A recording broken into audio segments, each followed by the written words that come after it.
新手爸爸蕭正楠曬多張父子合影，僕沒了私人時間但值得。TVB 男藝人蕭正楠和太太黃翠如目前正忙住照顧未滿月的寶貝兒子，蕭正楠更曬出多張照顧兒子的父子倆合影，透露現在沒了私人時間，但看住兒子就很值得，更笑得很開心。黃翠如和蕭正楠就是 TVB 裡面的一對恩愛夫妻，兩人從戀愛到結婚一直深得觀眾喜歡。他們夫妻倆近年喜歡上拍視頻分享給大家看生活裡的恩愛點滴，在上個月黃翠如更誕下了寶貝兒子。他們夫妻倆很早就期待兒子的出生，所以現在他們也是將精力放在照顧兒子身上。雖然前期已經向圈中好友請教過育兒經，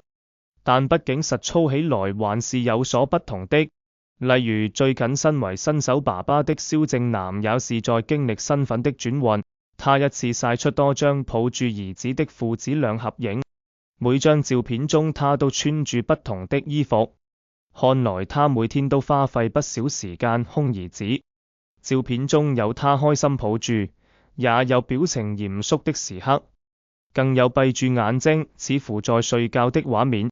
從這些時刻都可以感受到他也逐漸在適應當一個爸爸。他發文透露，現在工作一段時間剛想休息的時候，黃翠如就將哭住的兒子交到他手上。看來夫妻倆也經歷住幸福的煩惱。然後他以前可以有時間玩下電動遊戲、看動漫，但兒子出生後，他的私人時間已經沒有了。雖然私人時間沒有了，但他看住兒子卻覺得很值得。儘管他們夫妻倆正面對新手爸媽的辛苦，但顯然還是能夠苦中作樂。